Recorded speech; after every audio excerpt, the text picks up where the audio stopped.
AI နဲ့စကားပြောတဲ့အခါမှာဘယ်လိုပြောရတာလဲဘယ်ကနေဘယ်လိုပြောရလဲဆိုတာပေါ့နော်။နောက်ပြီးတော့မေးထားတဲ့သူတွေအတွက်ဒီနေ့မှာကျွန်တော်လာပြီးတော့ညဝေပေးမှာဖြစ်ပါတယ်ပေါ့နော်။ဒီဗီဒီယိုဖိုင်လေးမစခင်မှာကျွန်တော်ရဲ့ channel ကိုလည်းပဲ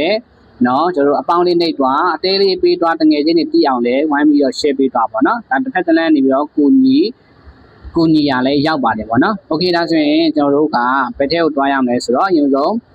Google ထဲကိုနှိပ်လိုက်ပေါ့နော်။ Google ထဲကိုနှိပ်လိုက်အဲ့ဒီမှာဆိုရင်ဘယ်လိုရိုက်ရှာရမလဲဆိုတော့ပေါ့နော်အဲ့ဒီမှာကကြတော့ Google AI ဟိုဆိုပြီးတော့ရိုက်ရှာနော်အဲ့ဒီမှာကျွန်တော်ရှာတာဟာလေးဒီမှာနော်ဒီဟာကိုရိုက်ရှာပြီးတော့ဆိုရင်ကျွန်တော်တို့ဒီပုံလေးတွေ့လိမ့်မယ်နော်ဒီမှာတက်လာဒီပုံစံလေးတွေ့လိမ့်မယ်အဲ့ဒီပုံစံလေးကိုဒီဟာလေးကိုတစ်ချက်နှိပ်လိုက်ပါ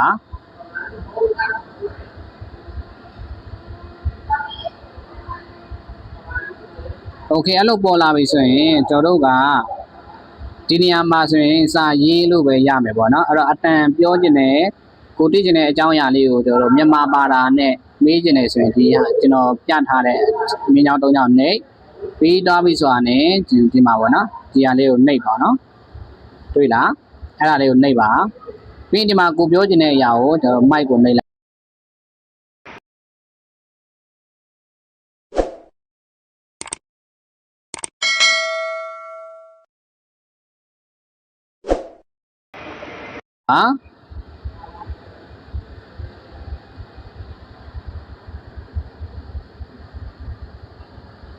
တွေ့လားနော်ဒါကကျွန်တော်တို့ AI နဲ့ဓာတ်ရိုက်ပေါ့နော်အတန်လေးနဲ့စကားပြောလို့ရပါတယ်ပေါ့နော်လောက်ကြည့်ပါမေးနေတဲ့ဒီတွေအတွက်ပေါ့နော်ဒီနေ့မှာကျွန်တော်လာပြီးပြောပြပေးတာဖြစ်ပါတယ်ကျွန်တော်ဗီဒီယိုရိုက်နေပြောတော့တိတ်တိတ်စမပြေဘူးဗျာအဲ့တော့ကိုယ့်ဘာကိုကျွန်တော်လောက်ပြပေးတဲ့အတိုင်းလိုက်ပြီးတော့လောက်ကြည့်ပါနော်โอเคဒါဒီနေ့လာပြီးတော့မေးထားတဲ့တွေအတွက်ကျွန်တော်ရဲ့ဗီဒီယိုဖိုင်တွေလောက်ပါပဲအားလုံးပဲဘိုင်ဘိုင်ဗီဒီယိုလေးကအကျိုးရှိတယ်ဆိုရင် share တော့ဖို့အတွက်လည်းမမေ့နဲ့နော်အားလုံးကျေးဇူးတင်ပါတယ်